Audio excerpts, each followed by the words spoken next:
sa book of Jonah, chapter 4, verse 2. Jonah, chapter 4, verse 2. Nariyan na po ba kayo? Basahin ko na ho. And he prayed unto the Lord and said, I pray thee, O Lord, was not this my saying when I was yet in my country? Therefore I fled before unto Tarshish, for I knew that thou art a gracious God and merciful, slow to anger, and of great kindness, and repentest thee of the evil. Ang Diyos po ang magpala sa kanyang salita. Maaari na ho kayong makaupo. Si Jonah po, the son of Amittai, ay isang prophet na tubong Gath-Hepher or Gath-Hepher. Bahala na po kayo kung anong gusto nyong uri ng pag-pronounce. Ito po ay matatagpuan sa northern part ng bansang Israel. Alam ko po na kayo po ay pamilyar sa propetang ito dahil sino ba naman ko ay hindi makakakilala sa kanya regarding sa kanyang story na nakadikit sa isang malaking isda na lumunok sa kanya. At the same time, ito rin po yung panahon na ang Diyos na banal ay nagpadala ng isang violent na storm.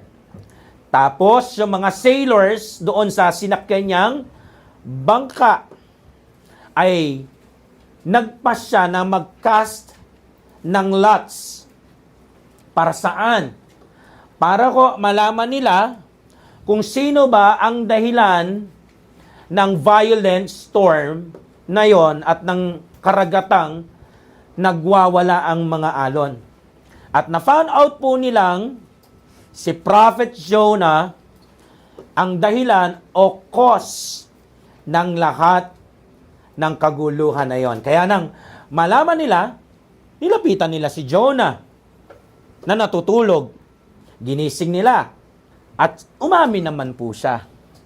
Nga-gets naman po niya na siya talaga ang dahilan at siya ang pakay ng Diyos. Kaya kanyang minungkahi, sinabi sa kanila ni Jonah, just throw me overboard. Itapon nyo na lang ako sa karagatan. Para saan? To save the ship and to save lahat ng tao doon sa ship na iyon. At ginawa nga po nila. At nung ginawa nila, kumalma ang bagyo. Kumalma rin po ang buong karagatan. At the same time rin po, pagkahulog niya doon sa karagatan, nag-appoint na po ang Diyos ng isang malaking isda na nakaabang para lunukin si Jonah. At si Jonah po ay nanatili ng 3 araw, 3 gabi sa belly ng large na fish na ito. So sa loob po ni Mr. Big Fish, si Jonah ay nakita natin nagrepent. Bakit ba siya nagrepent? Meron bang ginawang kasalanan ang propetang ito? Yan po ang pag-uusapan natin mamaya. At the same time, anong kinalaman nito o connection nito sa Isaiah 41:10 o dun sa tema nating Fear Thou Not? Kasi parang hindi ko makita yung connection. Huwag kang mag-alala, kapatid. Hindi mo lang makikita ang connection ng kwento ni Jonah sa tema natin ngayong buwan. Makikita mo rin yung connection nito sa attitude ng puso mo. So, doon po ay nanalangin din siya. Para saan? Sa kanyang deliverance, makalabas siya doon. So, in-acknowledge niya na po, dito yung tinatawag na sovereignty ng banal nating Diyos. Kung kaya, dininig siya ng Diyos. Tapos noon, God commanded the dambuhalang fish to vomit him onto the dry land. Pero hindi ho yan ang pag-uusapan natin. Mag-usap po tayo bilang mga adult na anak ng Diyos. Amen? Amen. Let's talk about yung kakaibang takot na meron si Prophet Jonah, na hindi alam ng maraming Kristiyano, ay taglay-taglay rin nila yung kakaibang takot na ito. Hindi lang nung nakaraang linggo, hindi lang nung nakaraang buwan, kundi taon na po nilang ginagawa o kinukumit. At the same time, bakit hindi pa rin nagre-repent ang marami sa atin? Ang pamagat ho ng mensahe natin ngayong araw ng Sunday na ito, ngayong umagang ito ay Ask Jonah, Escaping Fear, Embracing Faith. Inuulit ko po, Ask Jonah, Escaping Fear, Embracing Faith. At ang text po natin ay Jonah chapter 4, verse 2. Point number 1. Fearing favor like Jonah. Fearing favor like Jonah. Doon po sa ating text, makikita po natin si Jonah, he prayed unto the Lord. Nanalangin siya, dumulog siya. At ang sabi niya dito ay, siya daw ay tumakas sa presensya ng Diyos at nagtungo sa ibang lugar na ang tawag ay Tarshish. At doon po nakita natin yung reason ng kanyang pagtakas, pag-flee or pag-fled. Anong sabi niya? For I know that thou art a gracious God, and merciful, slow to anger, and of great kindness. Pansinin niyo po yung dahilan ng kinakatakot niya. Yung aking mga binanggit na attributes ng banal na Diyos. Kumbaga sinasabi niya, kaya hindi kita sinunod dahil sa magagandang attributes mo. Ang context po, ang Lord ay nag-command kay Prophet Jonah na mag-arise and go to Nineveh. So yun pala ang original na destination. Yun ang God's plan. Doon siya pinapapunta sa great city ng Nineveh. Na makikita naman natin yan sa chapter 1 ng book of Jonah. Particularly sa verse 2. At ang sabi doon, cry against it. Ibig sabihin, mag-preach ka doon. I-preach mo tong mensaheng pinapahatid ko sa iyo. Anong sabi?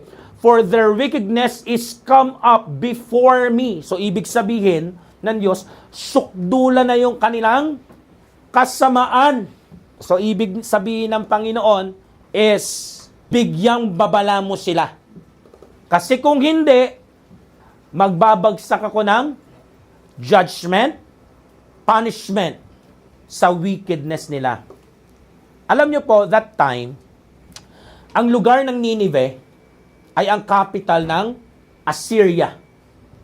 Sila po yung cruelest na kalaban ng bansang Israel.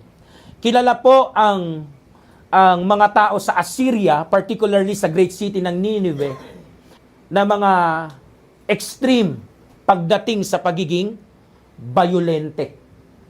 Yung tipong pagkalabang kanila, nahuli kanila, talagang torturing kanila. Yan po ang hobby nila. At ang isa pa nilang hilig ay mangonker, manakop ng ibang bansa at alipinin yun. At dito po sa bansang ito, hindi po nila kinikilala ang Diyos ng Israel, yung totoong Diyos, yung Diyos na banal. Ang rampant po dito ay idolatry. In fact, Assyria would later conquer Israel sa panahon na 722 BC.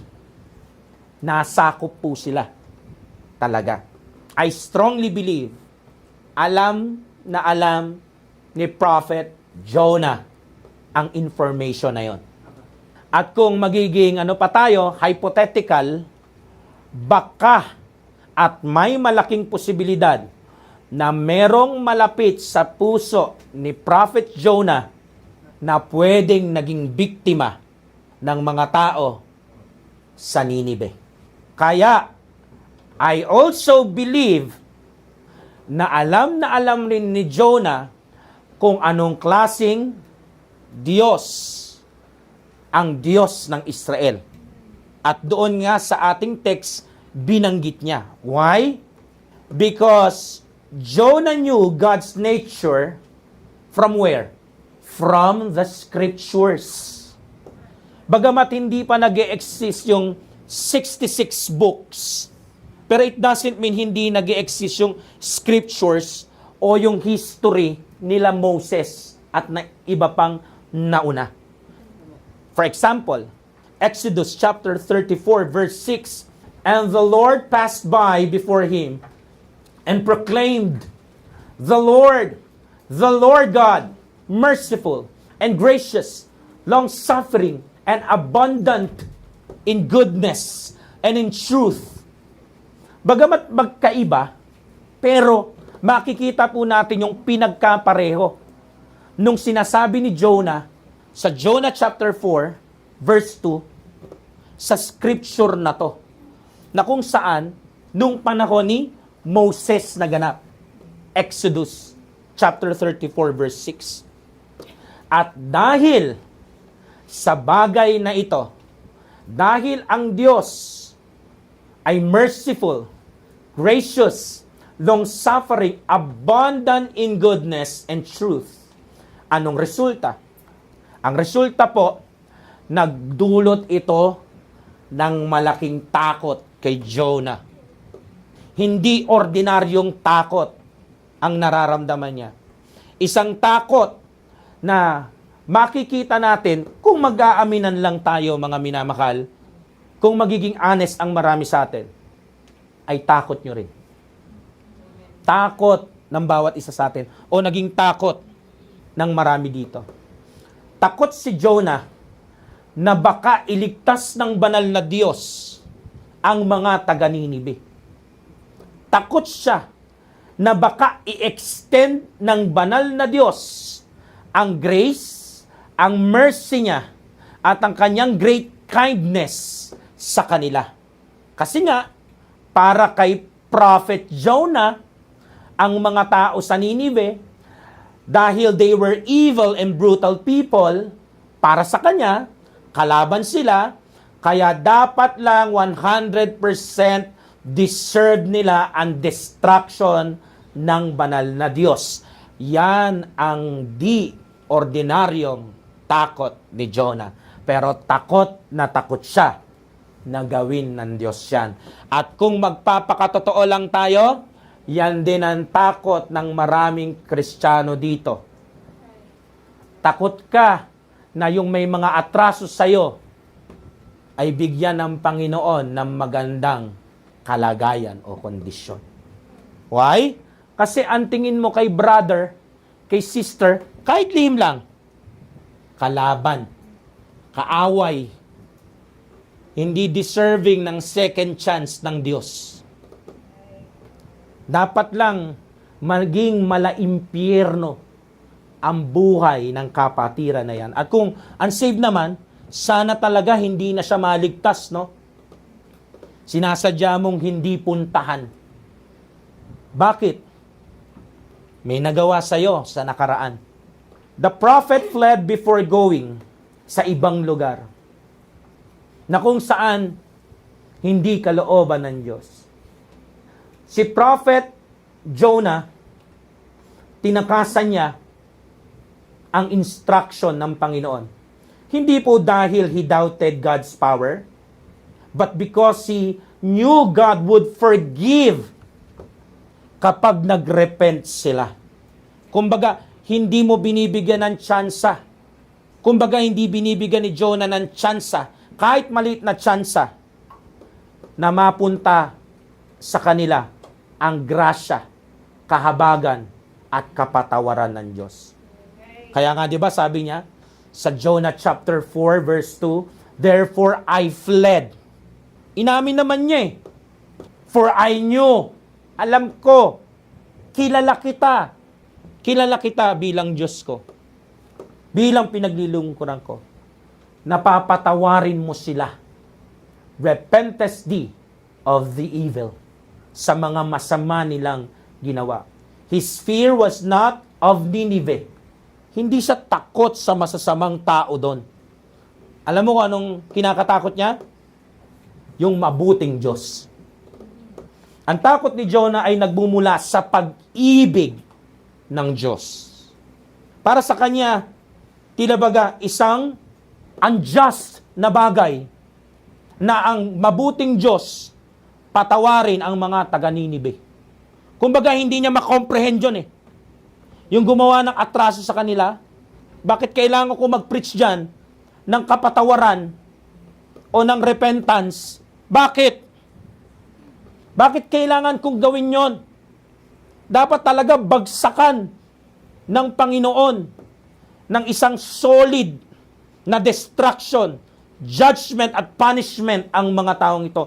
Gusto niya maramdaman nila yung bagsik ng kabayaran o balik ng mga masasamang pinaggagawa nila.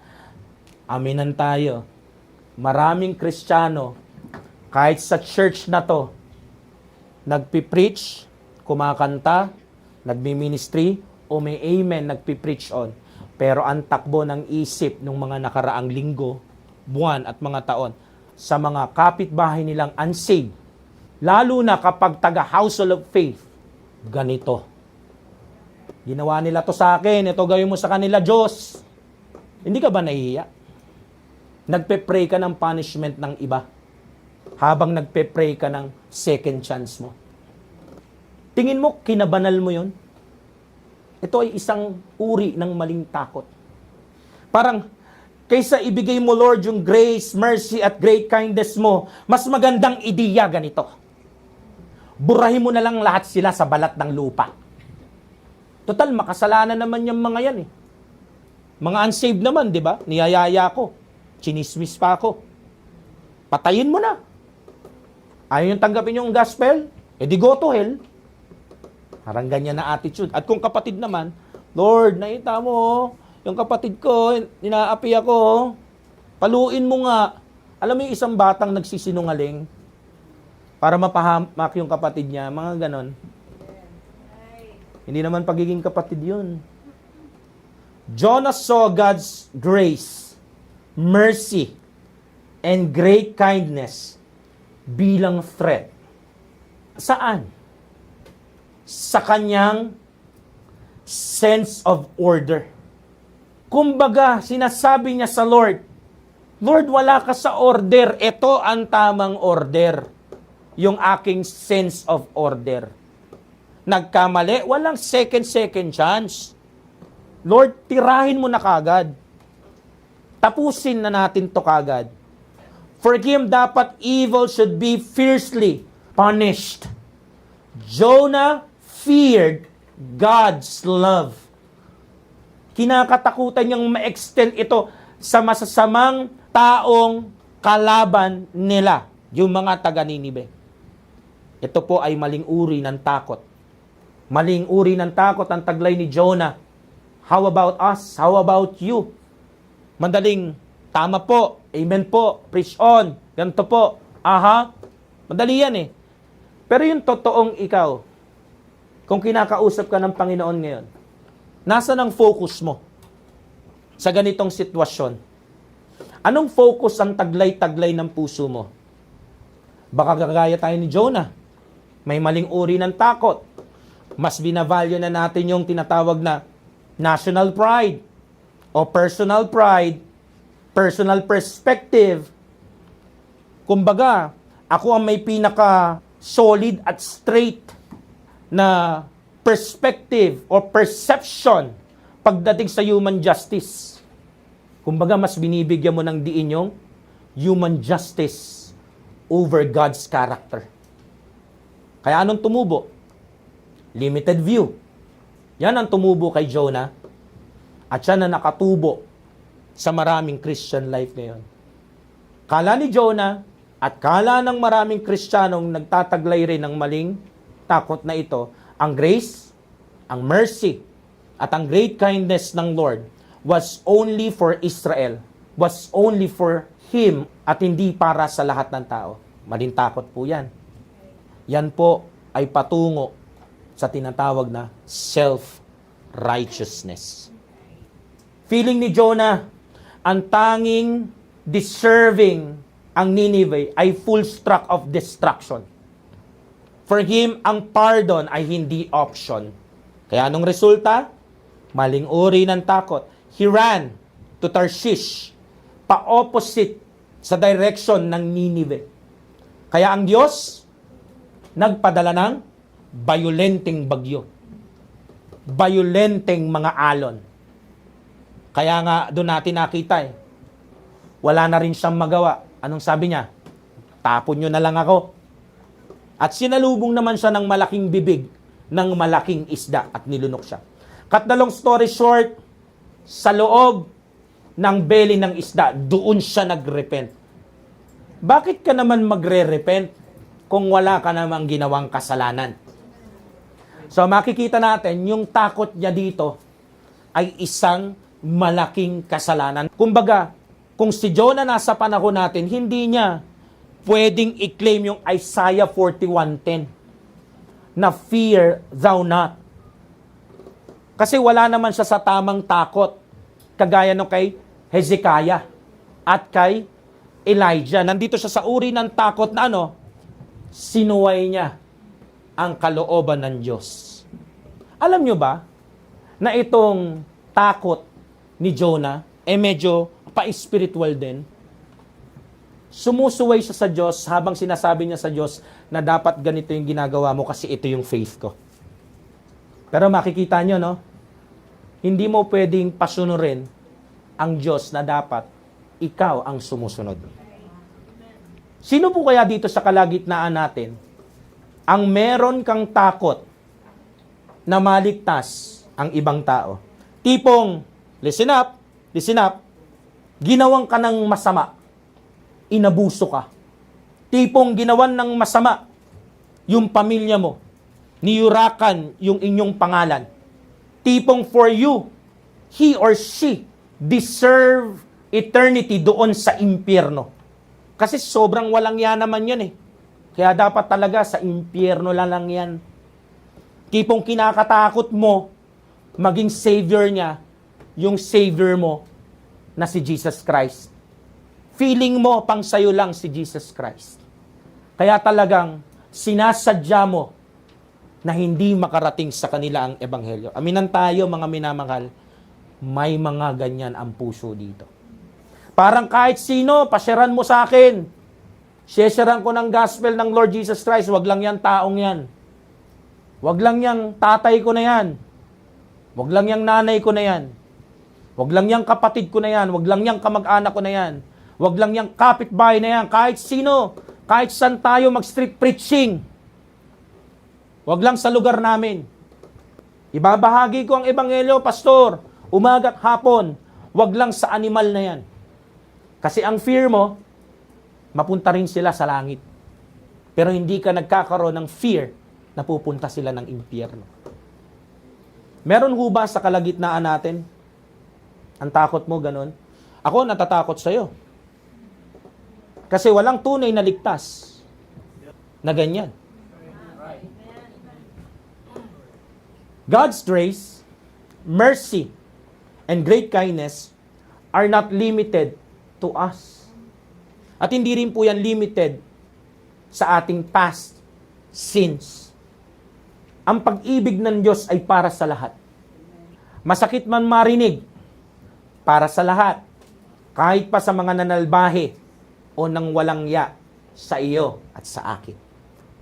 Ang gospel ni Kristo ang buhay na walang hanggan ay parang din po sa ating mga enemies. Kasi yung enemies natin are made in His image also. Para rin ho sa kanila ang gospel. Ngayon, kung tanggihan nila, ayaw nilang sumampalataya, ayaw nilang magbago ng isip, walang problema. Ang mahalaga, pumunta ka sa direksyon na kung saan tinuro ng Panginoon na doon ka pumunta. God's grace is not God's weakness. In fact, it is one of God's highest attributes. Kasi po, yun po ang pinaka-essence ng pag-ibig ng Diyos eh. Diba sabi nga eh, He that loveth not, knoweth not God, for God is love. Kaya kung wala kang pag-ibig sa mga unbelievers, sa mga unsaved, sa mga lost, sa mga hindi pa nakakakilala sa Panginoong Yesus, ni katiting, Pastor, hindi talaga, pinilit ko talagang tubuan ng pag-ibig sa kanila, pero wala talaga akong pagmamahal sa soul winning ministry. Iba yan. Kasi kaya mo mamahalin na maligtas ang iba, kasi ikaw ang unang nakaranas nun. Baka walang karanasan. Baka wala talagang tunay na encounter sa Lord Jesus Christ. Dahil sa maling uri ng takot ni Jonah, hindi niya makita na magandang bagay ang iligtas ang mga tao sa Ninive. Parang ikaw at ako, sa mga taong ayaw mong maligtas, like Jonah, di rin natin makita that God wants them also to be saved. Kung paano niya rin tayo gusto ma-save nung hindi pa tayo mga saved. Kaya makikita natin sa Jonah chapter 4 verse 4. Anong tanong ng Panginoon kay Jonah? Doest thou well to be angry? Galit ka? Bakit ka galit? Nagawa mo naman na mahusay yung trabaho mo Nakapag-preach siya, di ba? At dahil doon sa preaching niya, nag-repent ang mga taga-Ninive. Ang tanong ng Lord, ba't galit ka? Dapat natutuwa ka. Parang sa mga kapatiran lang, no? Pag galit ka doon, visit ka doon sa kapatiran mo, ayaw mong titigan, ayaw mo kamayan, ayaw mo lapitan, iniiwasan mo. Tapos pag nagtatagumpay, bitter ka. Para kang yung nakakatandang kapatid ng alibugang anak. Pag meron ka nakikitang nakakabalik sa Panginoon, ang tingin mo, ako nga, dami kong ginawa. Naglalabas ka ng mga records mo sa isip mo. Kaya nga ako, excited ako makita ang Panginoon. No? Sana may pakitaan ng isip, no? Sino kaya ang mga totoo na nag-amen kay Pastor sa preaching ko? At sino yung mga di nag-amen pero totoong totoo? Sino kaya yung nagsimba dito na totoo talaga? Talagang para kay Kristo.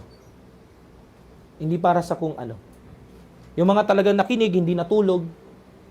Yung mga gising na walang naintindihan. Sino kaya? No? I wonder. Ang sabi ng Panginoon, doest thou well to be angry? Sinundan pa ng Panginoon, should not I spare Nineveh, the great city, wherein are more than 60,000 person, and also much cattle? Di ba dapat masaya ka, maraming na-save, maraming naligtas? Pero minsan, no, kapag nakikita natin yung nakakapagdala ng kaluluwa, may atraso sa atin, naranasan nyo na yon. Yung bumubulong na inggit, hindi ka masaya kapag maraming naliligtas, pag maraming nakakapagdala. Ayaw mo makita yung iba na nagiging job well done sa harapan ng Panginoon. Kaya nga ho, tanungin natin mga sarili natin, no? Do I want God to be gracious to me, but not to others? Do I want God to show me mercy, but hold it back from everyone else? Or do I want God to be kind to me, but not give that same kindness to others? Sabay tanungin po natin ang mga sarili natin. Is my idea of justice higher than God's love? Alam mo yung takot na yan? Nakatungtong yan sa kayabangan. Mayabang na tao lang ang ayaw magpatawad. Tandaan nyo ha? Tandaan nyo, ang mga mayabang na tao, ang may pinakamaraming kinakatakutan sa isip nila. Hindi yan nakakatulog sa gabi. Kala mo lang natutulog sila sa gabi. Tingnan mo si Jonah, umabot ng 3 araw. Sa 4th gabi, doon niya na-realize yung kayabangan niya at disobedience niya sa Panginoon. Kung hindi pa siya nilagay sa isang malalim na sitwasyon na wala siya magagawa, hindi niya makikita yung pagkakasala niya sa Panginoon. Minsan, may mga tao talaga na hanggat okay pa, hindi yan naamin. Pero kapag ang Panginoon nagpadala ng malaking isda at dinala sila sa kailaliman, walang matigas na Kristiyano sa banal na Diyos.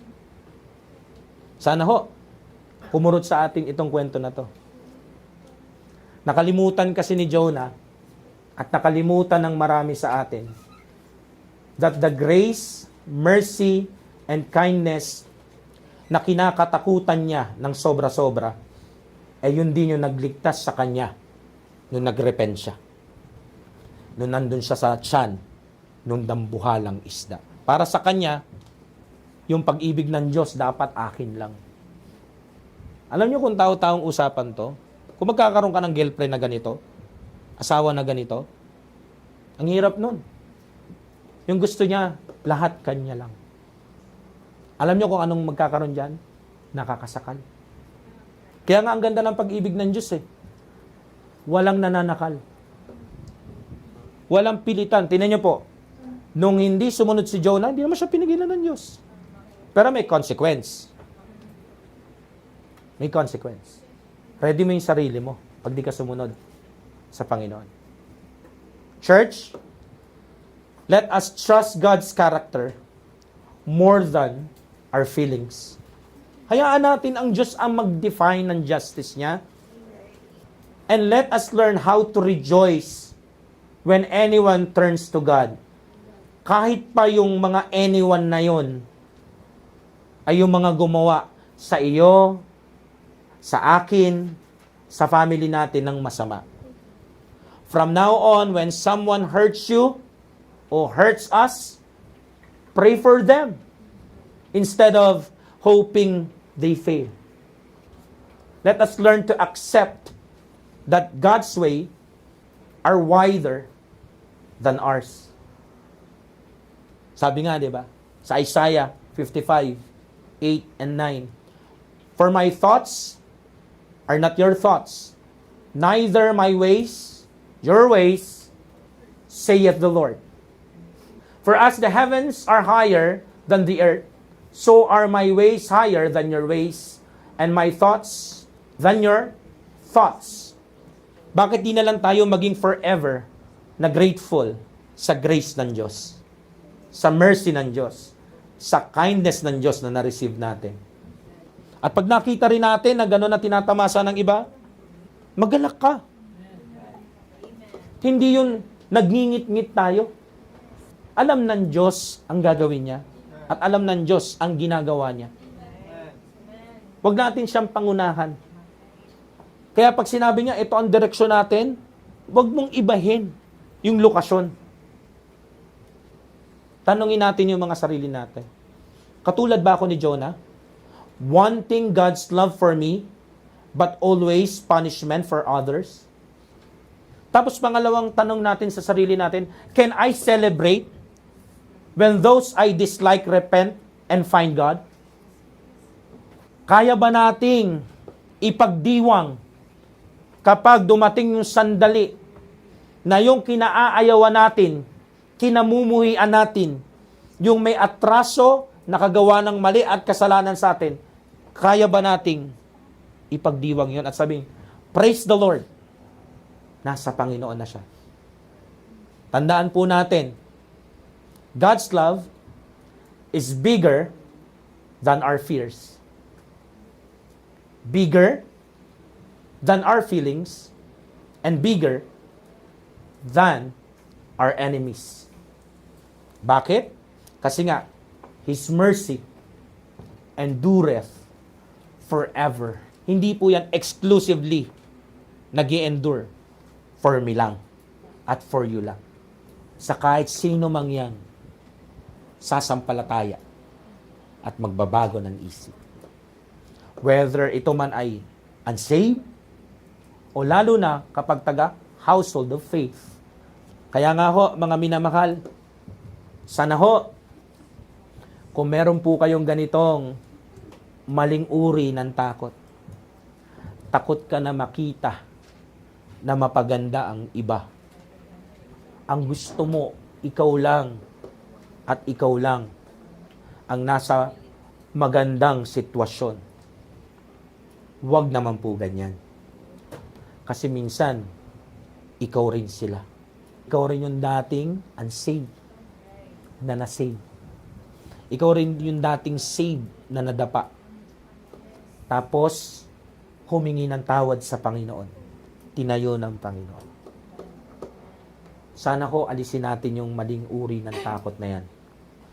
Kasi ko, pag may ganyan tayo, yung Isaiah 41:10 ay hindi magiging totoo sa buhay natin at hindi natin ma-enjoy yung blessing ng fear thou not na pangako ng Panginoon. Point number 2. Fearing failure like Jonah. Fearing failure like Jonah. Tignan po natin sa Jonah chapter 3, verse 4 hanggang 10. Pasensya na po kayo, minamalat ako kasi medyo masama yung pakiramdam ko po.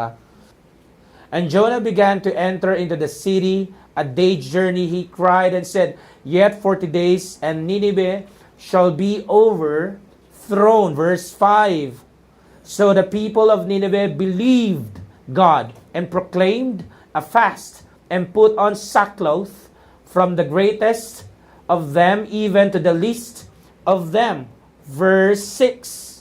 For the word came unto the king of Nineveh, and he arose from his throne, and he laid his robe from him, and covered him with sackcloth, and sat in ashes. Verse 7.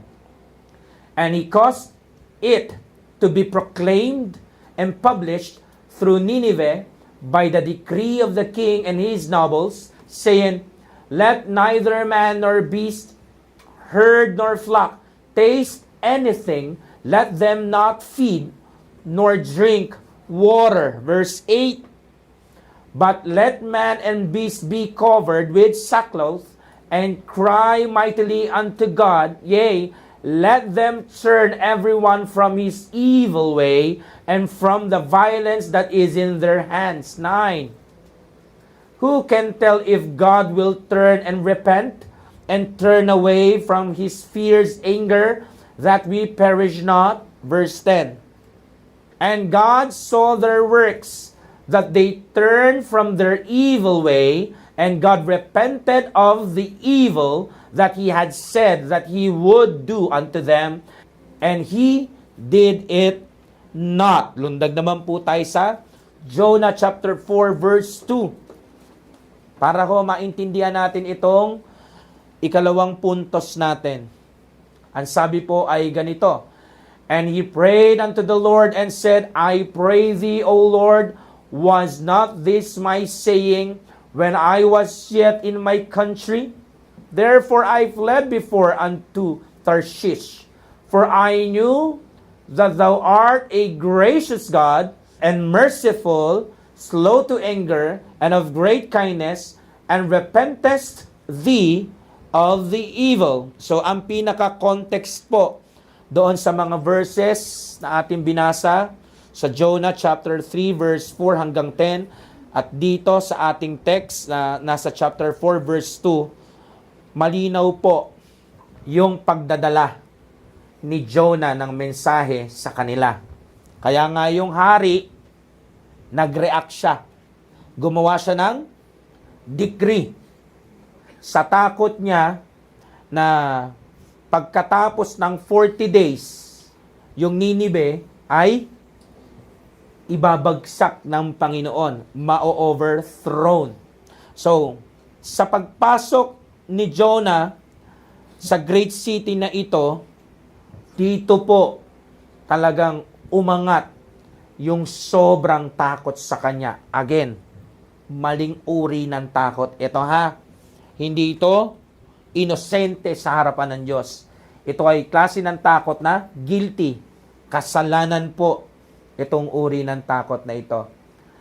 Prophet Jonah feared if they repented nang dahil sa kanyang preaching, nang dahil sa kanyang warning, natatakot siya na baka tumanggap sila. Yun yung sinabi ko kanina, di ba? Pero alam nyo ba, may isa pa siyang takot. Dito sa ikalawang puntos, pag-aralan natin yung isa pang takot ni Jonah. Ano yon? Natatakot si Jonah na yung preaching niya na judgment, punishment ng Diyos ay hindi mangyari. Takot siya na baka kapag hindi nangyari yung pag-overthrown ng Panginoon sa salbahing mga tao sa Ninive, masabihan siya ng ano?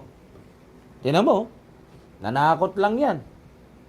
Hindi naman totoo mga pinagsasabi niya na preaching niya. Wala naman nagkatotoo dun sa mga outline niya. Wala, naninindak lang. Ayaw niyang masabihan na para bagang hindi naman talaga siya lingkod ng Diyos. Yan ang takot niya.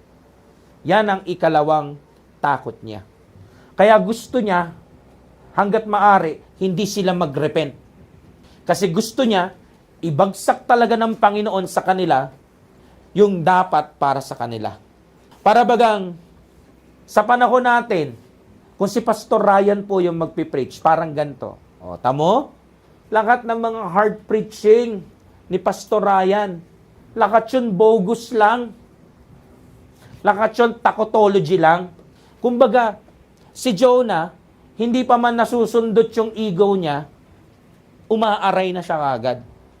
It's like the prophet Jonah didn't want to be the prophet whose threat never came true. Gusto niya kapag meron siyang sinabing judgment, punishment ng Diyos, kailangan fix na yon. Kasi ang takot ni Jonah na masabihan na unreliable, mali ang mga pinagsasabi, ayaw niya kasing mapinta na false prophet siya. Kaya kapag sinabi niya, God will punish all of you, tila ba kailangan ng Lord gawin yung sinabi niya.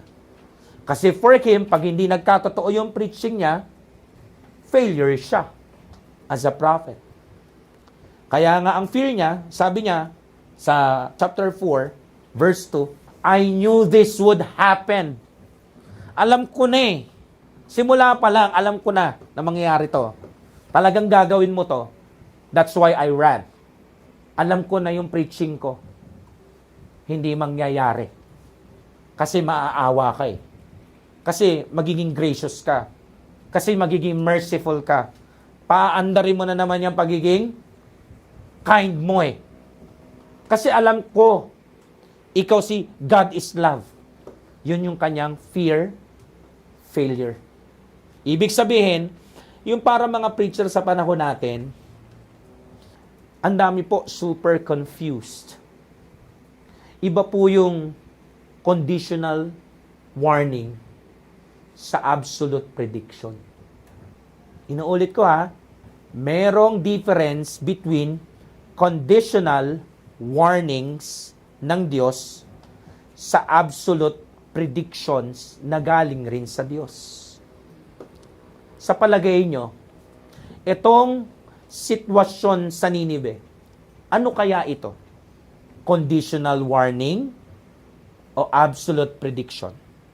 Kung iintindihin nyo po, malinaw, conditional warning ito.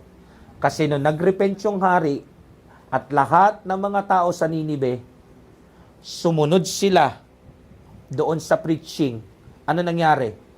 Nakuha nila yung dapat nilang makuha. Si Jonah ay katulad ng marami sa likod ng pulpit. Pinaghahatid ng Panginoon ng mensahe na conditional warning.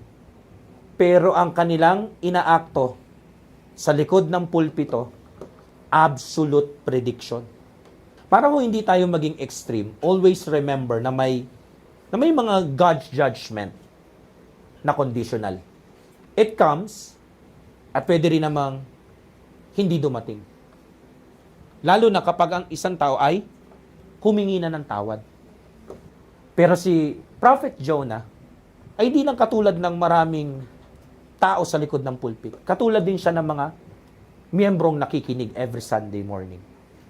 Ang gusto ng maraming Kristiyano, doon sa mga nakagawa sa kanila ng atraso o kasalanan, fixed na outcome.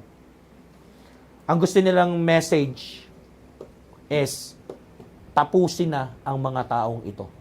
Lipulin sila.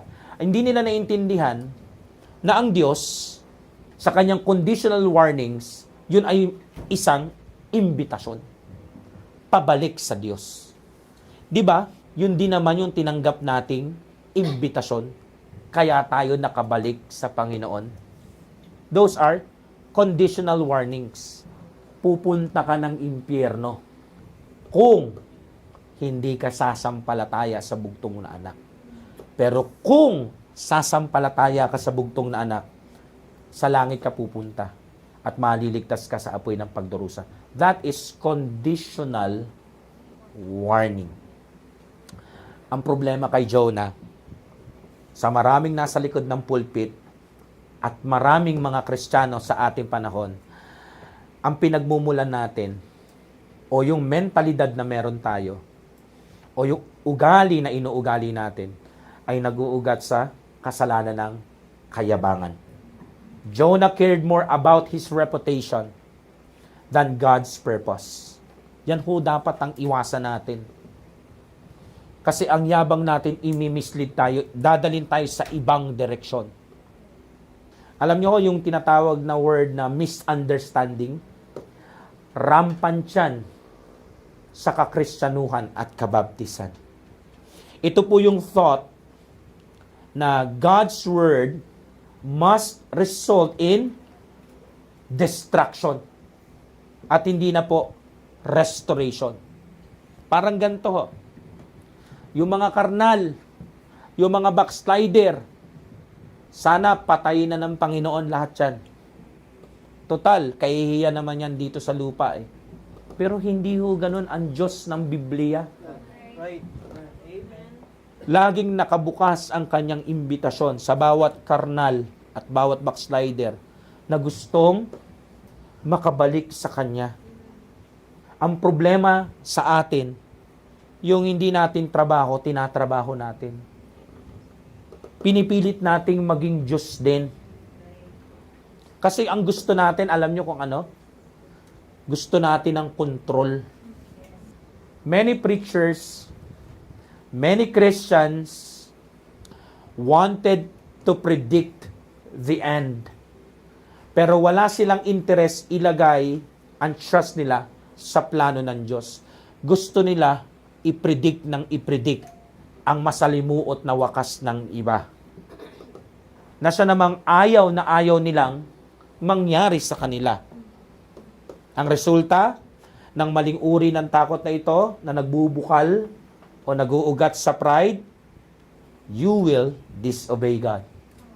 Hindi ka susunod kung saan ka nililid ng Panginoon. Tingnan niyo po si Jonah. Dahil sa maling uri ng takot na to, dahil sa ayaw niyang magpakumbaba, lumihis siya ng landas. Hindi niya sinunod ang Panginoon. Tinakasan niya. Anong ebidensya natin? Yung mga nabasa nating talata. Mukhaan siyang lumaya sa harapan ng Panginoon. At the same time, nung nagkita sila, after na mag-repent ng mga tao sa Ninive, mukhaan naman siya nagre-reklamo sa Panginoon. Nakikita niyo yung puso niya, hindi tama. Kaya sa susunod, na makita mo yung sarili mo may gantong takot, usisain mo kung saan nakatungtong. Kasi kung sa pride yan, ang kasunod na yan, susuwayin mo na ang Panginoon. Tingnan niyo po, di ba naupo siya sa labas ng city? Tumambay siya doon. Matapos mag-repent ng mga taga Ninive. Para saan? Para magpakabiter. Kasi inaabangan niya na ibagsak na ng Diyos yung judgment at punishment sa kanila. Nga lang, that punishment, that judgment, that destruction never came. Jonah chapter 4 verse 5. Tignan niyo po. And Jonah went out of the city and sat on the east side of the city, and there made him a booth, and sat under in the shadow till he might see what would become of the city. Prinidig niya, ito mangyayari. Ito yung gusto kong fix na makita ko sa iyo, Diyos, ha? Tapos wala. Yan yung ayaw niya. Yung makita, yung mga sinabi niya, hindi mangyayari. Ilang kaya mga nagsasabing anak ng Diyos ang may ganitong puso ngayong umagang ito? May ganitong isipan sa ating kalagitnaan. At ilang kaya mga taong simbahan sa mga Baptist churches na makakarinig nito ang katulad ni Prophet Jonah? Pero ang tanong, hindi ba tayo kabilang doon? Hindi ka ba kabilang doon? O baka kala mo lang? O baka nasa moment ka ng denial ka? O iniilagan mo ang preaching na to? Diretsuhin ko na. Hindi ba ikaw to? Sigurado ka? Walang mensaheng aksidente. Hindi lalapag ang mensahe na to sa church na to kung walang pinapatungkulan ang Panginoon. Hindi kita pinapatamaan, pero baka merong itinatama ang Panginoon sa iyo. God's warning are calls to repentance and not always final sentences. Ang mga babala ng Diyos, yan po ay panawagan para magbago tayo ng isip. Kung tayo ay napapalayo, kung tayo ay dumadalas na ang paggawa ng kasalanan, yung tipong namumuhay ka na rin sa kasalanan ng palihim, magbibigay ng warning ang Panginoon. Hindi ho para sa total destruction mo, agad-agad. Kundi ang kanyang pinaka-goal sa atin is baguhin ang isip natin, makabalik. Kaya wag naman mo sana, kapag meron tayo nakikita na iba, na Kristiyano, na para bagang nawala sa Panginoon, nawala sa kalooban ng Panginoon, lagi na lang ang bukang bibig natin parang meron na silang death penalty lagi sa ulo nila. Parang nandun sila sa maximum security na kagad. Yes, may konsekwensya ang kasalanan at pinipreach natin yun dito. Pero wag na ho tayong maging extreme. Na tipong kapag sinabi mo sa isang kapatiran, magiging ganito yan. Kailangan ang Diyos, patunayan niya ang pagiging Diyos niya sa'yo at sa lahat ng mga nakarinig sa'yo na ito ang mangyayari. Paano kung hindi? Di aaray na naman yung pride mo. So anong resulta niyan? Magre-reklamo ka sa Diyos. Kahit di namin nakikita, sa tuwing mag-uusap kayo ng Diyos, galit ka. Kasi may tampo ka. Tapos hindi mo mamamalayan, gaya ni Jonah, umiiba ka na rin ng direksyon. Sana ho, makita natin, ang Diyos natin, hindi po salbahing Diyos. At ang Diyos natin, hindi kasing salbahe ng takbo ng mga maruming isip at maruming puso ng mga makasalanan na gaya natin. Sabi nga doon sa talatang binasa natin, di ba? Mas mataas siya sa atin. Mas mataas ang ways niya sa atin. Therefore, mas mataas din ang kaisipan at yung uri ng pag-ibig niya sa puso niya kaysa sa atin. Kaya wag po nating i-measure ang Diyos na para bagang tao lang siya. Wag po nating kalimutan na nagkatawang tao nga siya. Pero Diyos siya. Tingnan niyo po sa Jeremiah 18:7-8, if that nation against whom I have pronounced turn from their evil, I will repent of the evil that I thought to do unto them. So pag nakita daw ng Panginoon ang isang bansa na nagbigay siya ng proklamasyon, nababagsakan niya ng hatol o parusa, pero sila ay nagbago ng isip. Hinunto nila yung kasamaan na kanilang ginagawa. Anong sabi niya? Hindi niya na itutuloy iyon. At ito ang malaking problema at kinakatakot ni Jonah. At maniwala kayo sa hindi, ito ang kinakatakot ng mga maraming Kristiyano sa ating panahon, hindi lang nila maamin. Ang makita na yung mga kaaway nila ay bigyan ng Panginoon ng grasya niya, ng mercy niya, ng kindness niya. Ako naniniwala, merong mga nag-aabang na sana bumagsak si ganito, sana bumagsak si ganyan. Kasi para sa kanila, validation nyo na sila ang tama. Pero alam mo, nakakalungkot yung ganong buhay. Kasi everyday kang bibiguin ng Lord. Kasi ang Lord hindi magpapakontrol sa kahit sino. Siya nga ang taga-control ng hindi natin makontrol eh. Tapos yung isang nilalang na hindi control lahat sa buhay niya, ang kukontrol sa may control ng lahat. Nakukuha niyo yung ibig kong sabihin? Ang gusto kong ipaunawa sa atin, God's Word never fails. It always accomplishes its purpose. Pero sana wag natin kalimutan, hindi lang yung sa judgment, hindi lang yung sa punishment, hindi lang yung sa distraction, pati yun sa pag-ibig. As Christians, as preachers, as messengers of the gospel of our Lord Jesus Christ, our job is to speak God's word, not to decide the outcome. Ang trabaho natin, sabihin kung ano yung nasa Bible. Ano ba yung nasa Bible? Gospel ng Panginoon. Hindi po tayo ang magpapasya kung ano ang kakalabasan ng end times at last days. Magiging buhay ng isang tao. Kasi wala po yan sa ating mga kamay. Nasa kamay po yan ng Panginoon. Pero, pwede nating masilip. Kapag nakikita naman natin yung isang tao talaga, nagarapalan, unrepentant, na namumuhay sa kasalanan, according din sa Bible, makikita natin yung kahihinatnan niya. Pero sana ho, huwag tayong magtunog na parang tayo na ang Diyos. Kaya ang salitaan natin, sa mga repentant at kahit doon sa mga deluded na sa kasalanan nila, nasa kamay na siya ng Diyos. Alam niyo ho, mas nakakatakot yun, yung nasa kamay tayo ng Diyos. Kasi ibig sabihin nun, walang makakapag-alis sa atin sa mga kamay niya. God's will matters more than our desire for revenge or judgment. Doing what He says is the only thing that counts. For example, God spared Nineveh. Pero ang message ni Jonah, hindi naman talaga mali. Pero para sa kanya, may mali. Anong mali?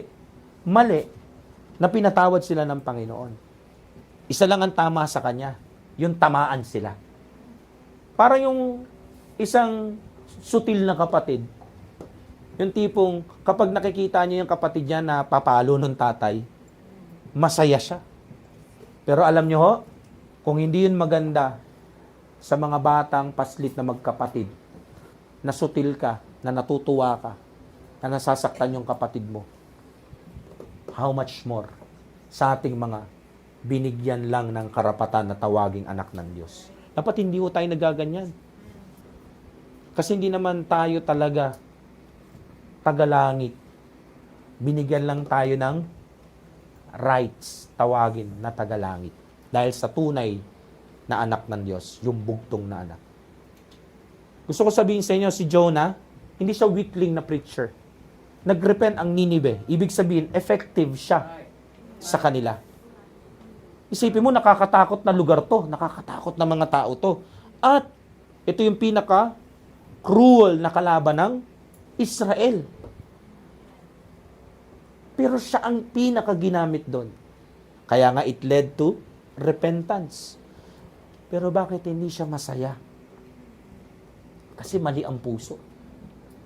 Bakit hindi siya nagagalak? Kasi mali ang takbo ng utak. Would you rather be right in your own eyes or obedient to God?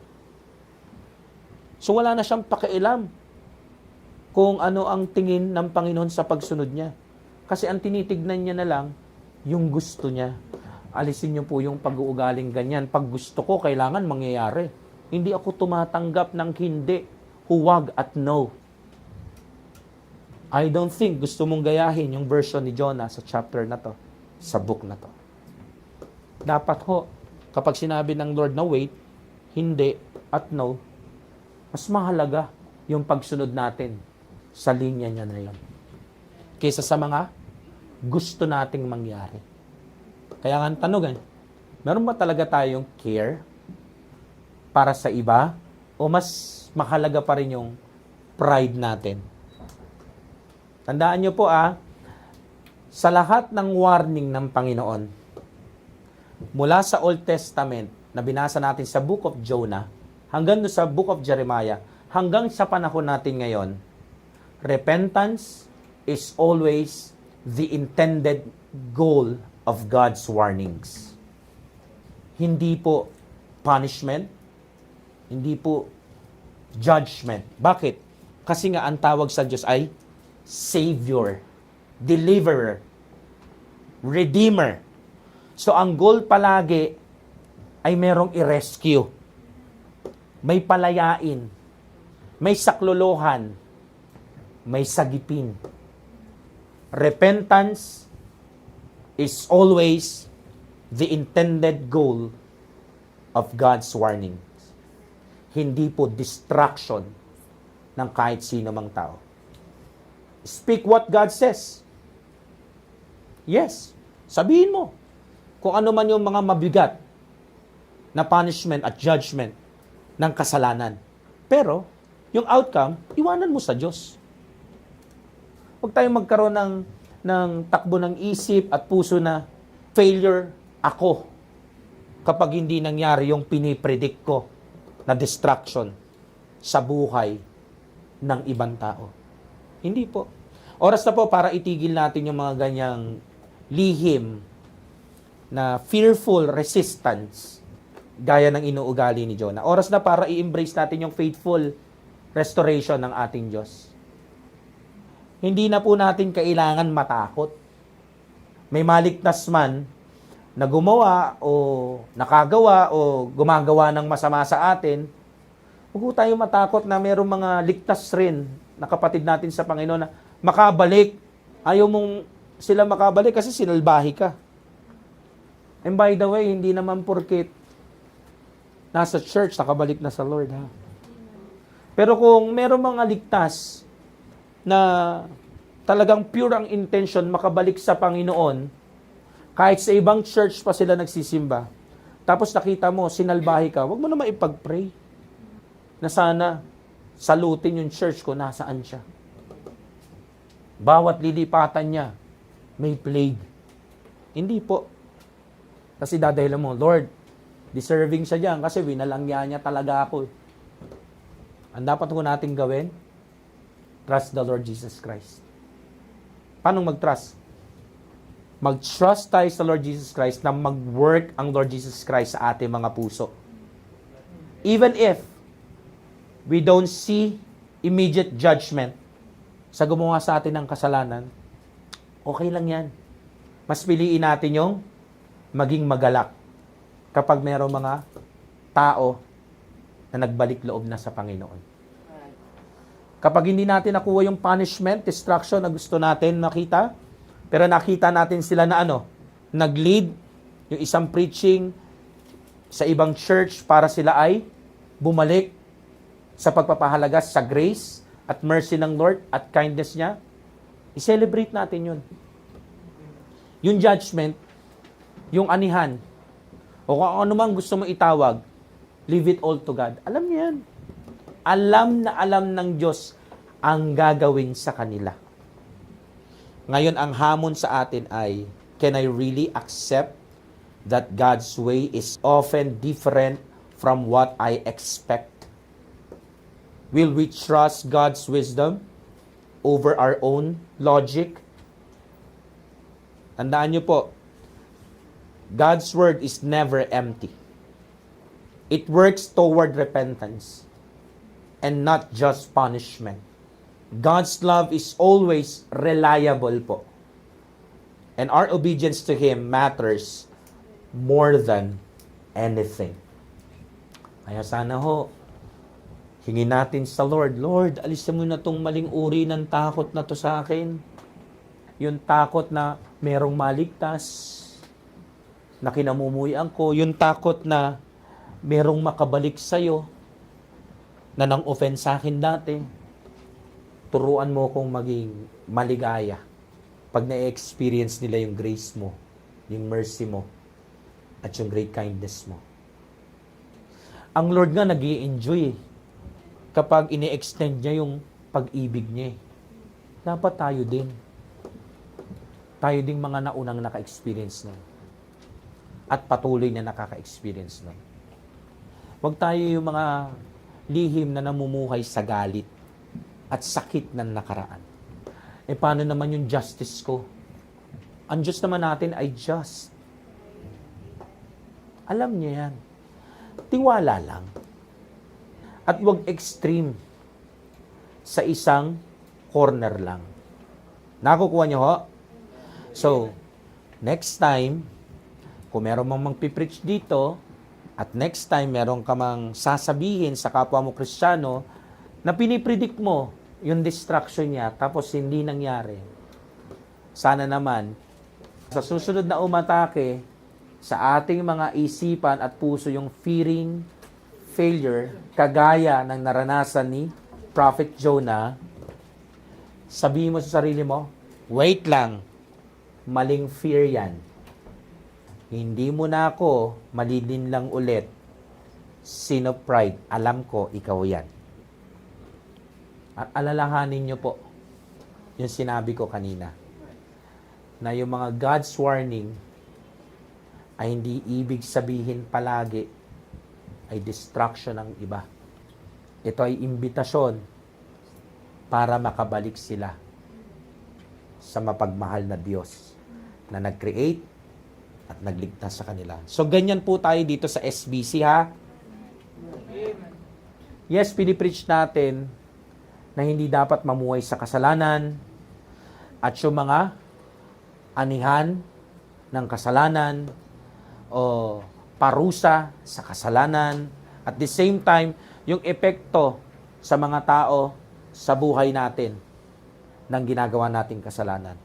Pero, wag ho natin mapagmalian na i-predict na para bagang pinapalitan na natin ang Diyos sa Christian life na ito at tayo na nagiging Diyos at tayo na magpipredict na magiging katapusan nilang malagim. Kasi ang Diyos natin, tandaan niyo po, hindi siya nag-isip ng malagim na katapusan sa bawat isa sa atin. Iniligtas niya tayo.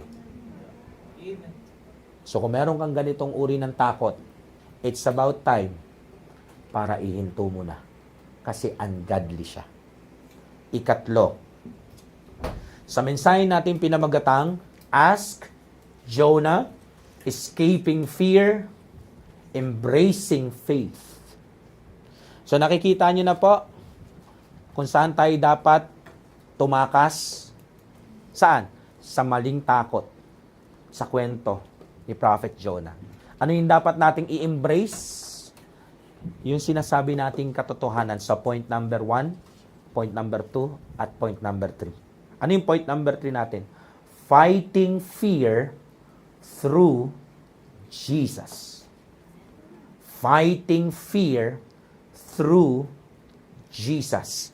Hindi o hihinto ang maling uri ng takot na ito na nag-uugat o nagbubukal o nakatungtong sa pundasyon ng kasalanan na kayabangan at nagbabaga dahil sa galit, dahil sa nagawang kasalanan o atraso sa nakaraan, kung lalaban tayo na tayo lang. Kailangan po natin ng kasama na magbibigay sa atin ng totoong tagumpay sa maling takot na to. Sa Matthew chapter 12 verse 41, ang Lord Jesus Christ po ang nagsasalita at sabi niya ay ganito, The man of Nineveh shall rise in judgment with this generation and shall condemn it because they repented at the preaching of Jonas. And behold, a greater than Jonas is here. Dahil sa preaching ni Jonah, naligtas sila. Pero ang sabi ng Panginoon, Behold, a greater than Jonas is here. Sino kaya tinutukoy niya? Sarili niya.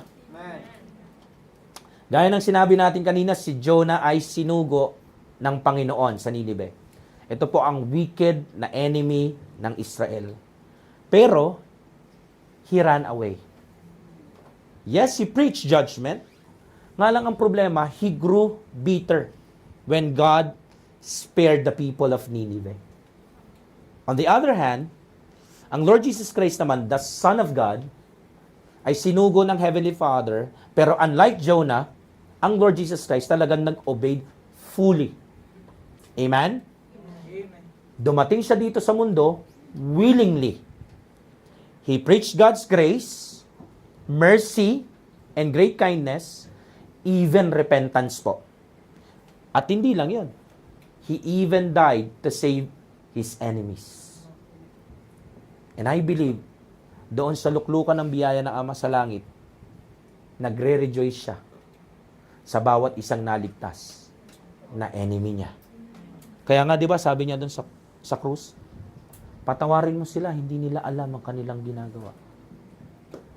Tayo kaya nating sabihin yon? And sabi pa naman doon sa natin, crucified with Christ. Not I, but Christ. Kaya ba nating patawarin yung mga taong nanakit sa atin? Yung mga kapitbahay natin na nanakit sa atin?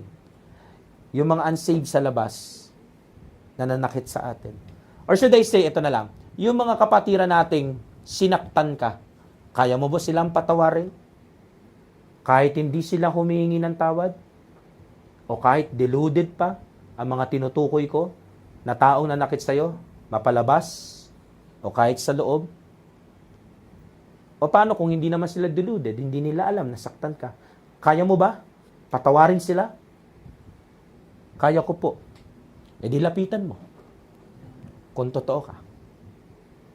Kung ikaw ang papipiliin sa dalawang halimbawa natin, kanino kaya natin gusto maipako ang Christian life natin? Crucified with Jonah o crucified with Jesus? Si Prophet Jonah fled, feared. He feared the mercy ng Lord. Nag-serve siya unwillingly. Ang mas binigyan niyang halaga is yung reputation niya at yung justice ng mga souls ng mga kababayan niya. Pero ang Lord Jesus Christ natin, He never ran. He embodied Father's grace, mercy, and kindness. Sumunod siya perfectly at nag-care siya para sa mga lost souls. At ang sabi niya, ako ang comfort niyo. Tayo kaya, no? Kaya na natin sundan yung path na yon. Kasi ang takot ni Jonah, if God forgives them, my enemies win. My message looks weak kasi hindi nangyari yung prinidik ko. In short, my pride is hurt. Parang ganito. Ako na ngayon nasaktan, ako pa yung lalapit. Eh di mukha naman akong weakling yan. Pero nagmukha ka namang masunurin sa Diyos. Mamimili ka lang kung anong gusto mong magmukha ka. Mukhang Jonah o mukhang Jesus. Habang ang Panginoong Yesus naman, I came to seek and save the lost, no matter who they are. Para ho malabanan natin ito, huwag tayong magpaka Prophet Jonah. Prophet Jonah measured success by destruction of enemies, while the Lord Jesus Christ measured success by salvation of His enemies. Ang hirap naman. Mahirap din yung binagtas ng Panginoon para maligtas ka. Hindi pwedeng humigit ang tagasunod sa Panginoon niya. Kung anong dinaanan ng Panginoon, lalakaran mo. Yung follow, I would follow Jesus. Hindi po kinakanta yun. Sinasabuhay yun. Yung ganitong maling uri ng takot ni Jonah, galing sa pride, or should I say, unforgiving heart. Hindi niya siguro mapatawad yung mga tao sa Nineveh, no? Imagine kung yung nakuha ng mga tao sa Nineveh, matalik na kaibigan niya. o kaya kapatid niya, kapamilya niya.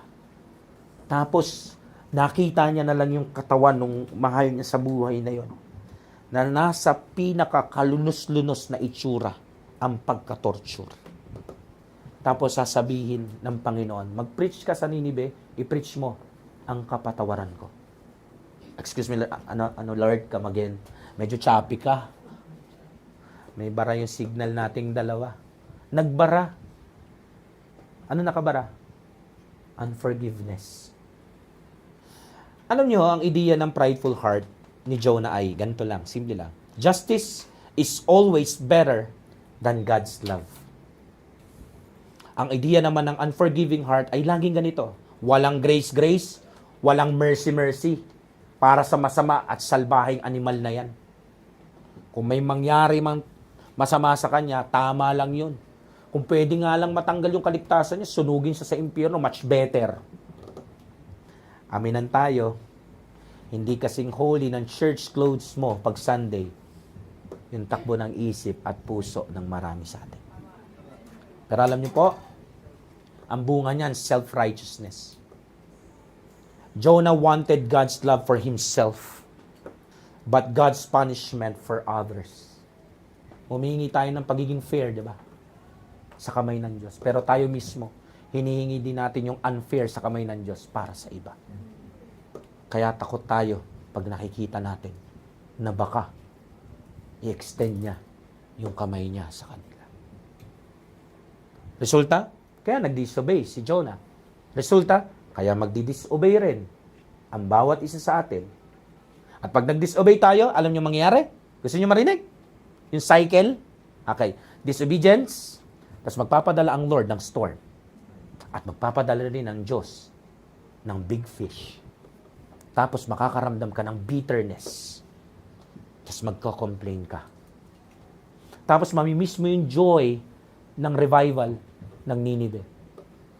Kasi kahit nasa loob ka ng paglilingkuran sa Panginoon, kagaya ni Jonah, meron kang maling puso. At paulit-ulit mong gagawin yung pagsuway, at dahil sumusuway ka, another bagyo, another dambuhalang isda, another mapapait na karanasan, at magrereklamo ka sa Lord na parang hindi ka niya dinidinig, tapos ang kamamatayan mo ay malungkot na Christian life. Yung ba ang gusto mong buhay? Isang buhay na walang kalaban-laban sa resulta ng fear na ito. Hindi kaya may mga lihim na disobedience tayo sa Lord? Kaya may gantong preaching. Palagay mo, bakit kaya may bagyo sa buhay mo? Testing ba talaga? O baka pinapalabas mo na testing lang? Baka kaya ka binabagyo kasi meron kang hindi sinusunod. Palagay mo, bakit kaya may mga dambuhalang problema na ang feeling mo, nilulunok ka, hindi ka makaalis-alis? Bakit kaya bitter yung mga lumalabas sa bibig mo? Kasi mapait po ang puso na hindi marunong magpatawad. Bakit kaya lately, no? Puro mapapait na karanasan na nararanasan. Bakit kaya? Ano kayang pinaparealize sa'yo ng Lord? Ako, wala po akong tinutukoy, nagtatanong lang ako. Dati, nung naglilingkod ka sa Panginoon, na meron kang tamang isip at puso, wala sa iyo yung takot ni Jonah, yung isang maling uri ng takot. Di ba kahit anong ipagawa sa iyo ng Lord, ginagawa mo? Bakit ngayon may mga reklamo? Bakit kaya? Madami kang reklamo eh. Hindi man kay pastor, sa tuwing magpe-pray ka, ang dala-dala mo, puro reklamo sa Diyos. Nasa ibang direction ka, kapatid. Hindi kaya may Jonah sa'yo? Hindi mo lang alam. Pero dahil narinig mo na sa preaching na ito, alam mo na. God's love is not limited to people we like or who deserve it. Hindi ho tayo magsasabi kung para kanino lang ang pag-ibig ng Diyos. Reality, fear of God's love is actually fear of losing control and pride. Yung takot ka sa pag-ibig ng Diyos, takot ka na ma-extend yun sa iba, kakaibang takot yan. And kapag sinabi ko pong kakaiba, hindi magandang kakaibang uri ng takot. Napakapangit. Napakasagwa. Kasi ang takot na yan, hindi banal na takot. Ang gusto ko pong ma-realize nating lahat is, Jonah feared God's kindness, but Jesus showed God's kindness. Kung papipiliin ka, anong gusto mo? Alin sa dalawa?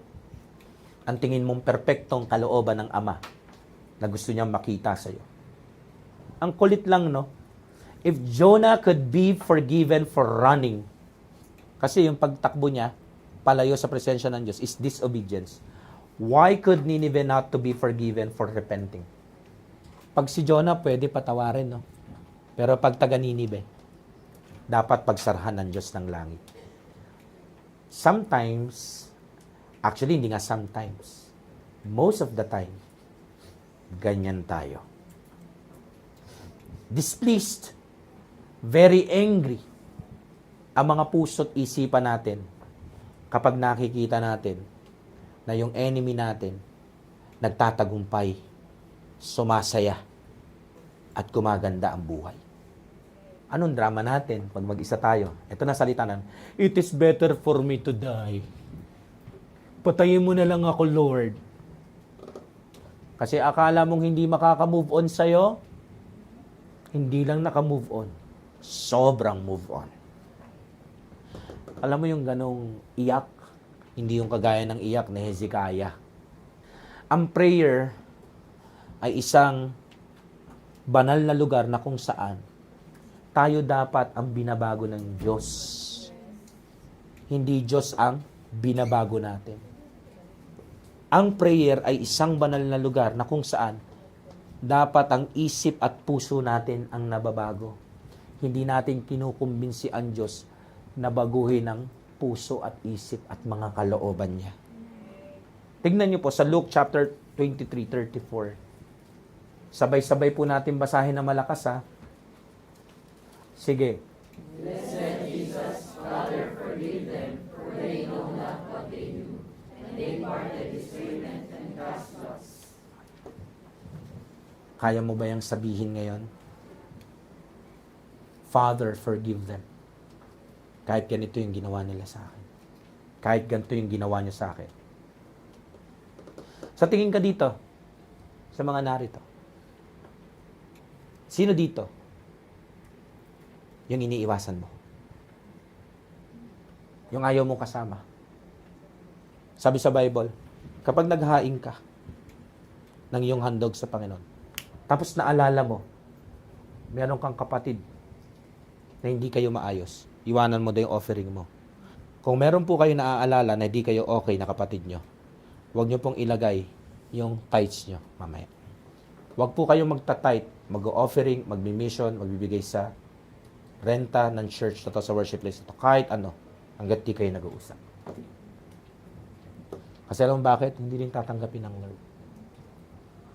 Paano yun, Pastor? E di, mahihirapan yung church. Okay lang.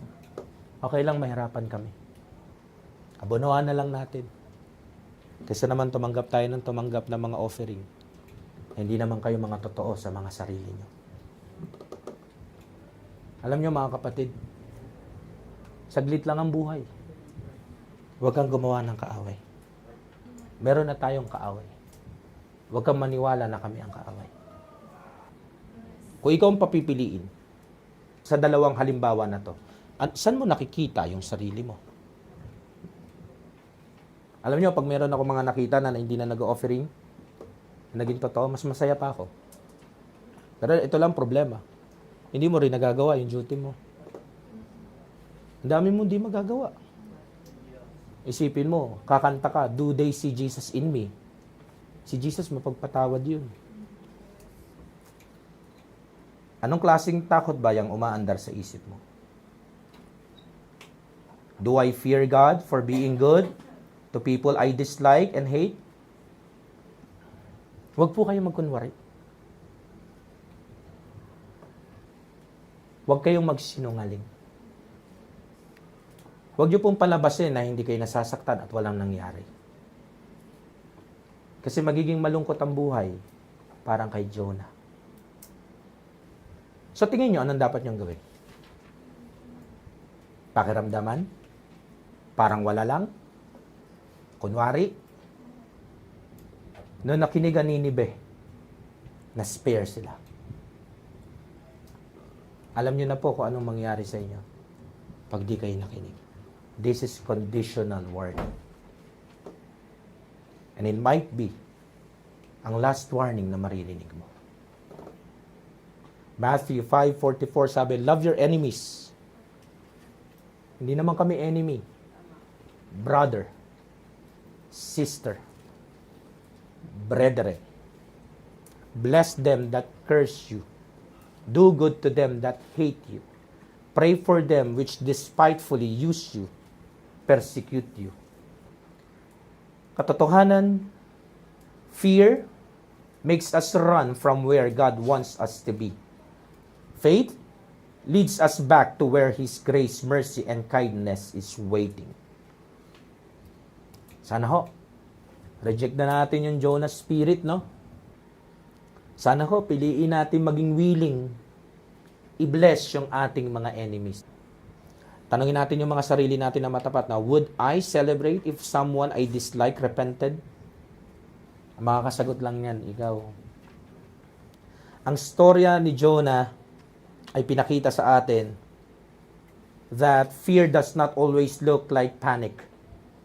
Sometimes, it looks like running away, hiding, or even resisting God's good plan. We may fear His favor toward others, yung fear natin na hindi mangyari yung mga predictions natin, tapos meron kang fear what lies ahead pa. Pero just as Jonah discovered, at na-discover din natin, escaping fear never works. It never works. It only leads us farther from peace. True freedom comes not from fleeing, but from embracing faith in Jesus. He is the true cure for every kind of fear. Pinakalma niya ang bagyo, pinapatawad niya ang kahit anumang katigasan at ulo at rebelyon natin, at dinadala niya tayo pabalik sa purpose ng Ama sa Langit. When we stop running and trust Him, we exchange fear for the security of His unfailing love. So anong gusto mong trade? Shall we pray?